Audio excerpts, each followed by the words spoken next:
can you not do it by satellite or something like that? But there's nothing better than literally somebody coming up and taking those readings, yeah.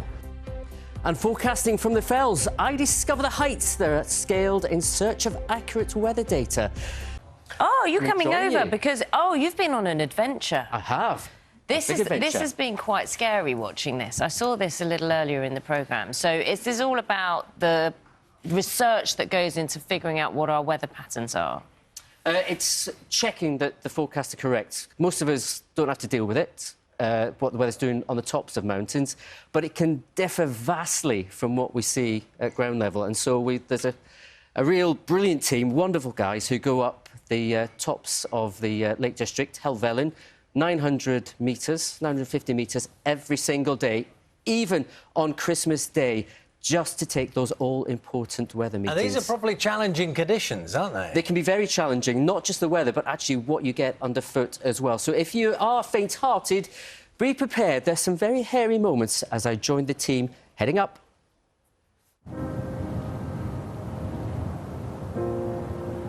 Right, morning all. Another day on Helvellyn.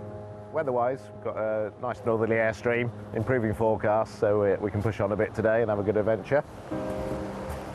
8 a.m. on a cold, damp Monday morning in December. Here we go, guys.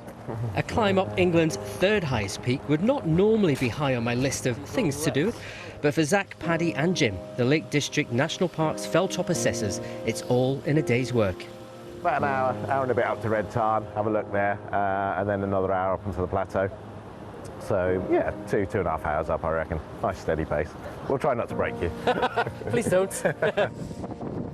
I may have the company of all three today, but every day from the start of December until at least the end of March, just one of the team will be heading out on their own to the peak of Helvellyn to check out mountain conditions and record the all-important weather conditions at the top, and that will include on Christmas Day. Right, we've made it part way up. Behind me is Red Tarn. You can just about see it. Helvellyn, believe it or not, is somewhere in the mist and fog. Weather conditions already changing, temperatures dropped a lot, the winds picked up, there's an added wind chill, and the next part of this walk, it gets even more perilous underfoot. It is going to be a bit of a challenge. And if deteriorating weather wasn't enough, the climb was about to get that little bit more challenging. My legs aren't that long. Yeah, slipping a bit. Yeah, try and pick the feet. Cue Swirl Edge and drops totalling hundreds of feet either side. Well, they weren't going to make it easy for me, were they? You do feel the wee guts, but you can just dip and get a handle, you know? Yeah. Yeah, you can still move when you're moving, you know? But this is the launch day today. It's the first day of the season. Oh, is it? That's why all three of us. Contact with the public is an important part of a fell assessor's job, and sure enough, just as we took a breather heading uphill, we bumped into some rather friendly faces heading the other way. Oh my God! Yeah. No! Oh. Yeah. Sorry, man. Yeah. Man from the telly! So we're doing a bit of a launch day, so like folk like the BBC like to come along sometimes.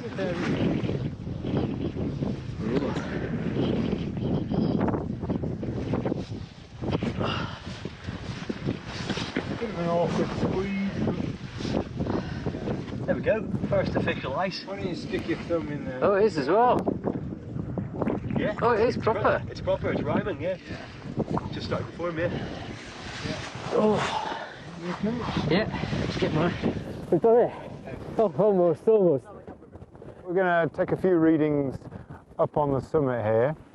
We're going to check the wind direction, and we're also going to check the wind speed, Which is quite variable at the moment, isn't it? yeah, and that actually feels a little bit to me more like a northeasterly than a northerly. I'll just That makes sense on the back end of the weather front that's come through. Yeah, so, sure. So you think it's already kind of moved through? I think the front's through, the temperature dropped, but yeah. Yeah. And this is why we're up here for, isn't it, really, to... Yeah, to corroborate these readings with what the Met Service takes and obviously informs the forecasts beyond there. Yeah, there we go. There's our wind chill of -2.3. So what happens with these readings now? These get fed into the Met Office, And people will often say, well, you know, in this day and age, can you not have a weather station set up here, or you know, can you not do it by satellite or something like that? But there's nothing better than literally somebody coming up and taking those readings. Yeah. And mountain safety is at the heart of everything they do. Paddy may have climbed the remotest parts of the Himalayas, but conditions here in the UK can be a challenge in their own right. This is your first season? That's it, yeah, that's right, yeah. And you've worked in all parts of the world, including the Himalayas. That's right, yeah. You'd think the weather here not that severe, but it can surprise. Yeah, absolutely, yeah. So, you know, in the Himalayas, for example, when you're in the high mountains, it's often extremely cold. However, you know, if the wind's low and the humidity's low, you actually feel quite comfortable because all your equipment's dry, your hands are dry. In the UK mountains, we often, you know, in winter, the mountaintops often hover around freezing. Everything's damp and a bit wet. It can be really cold and really uncomfortable, and that creates some really challenging conditions, probably the most uncomfortable conditions you could find yourself out in. And as if to make a point, the weather suddenly improved as we descended. One thing for sure though, it would be different again by the time one of the team headed up the mountain once more in the morning. For me, only the direction to a warm bath mattered.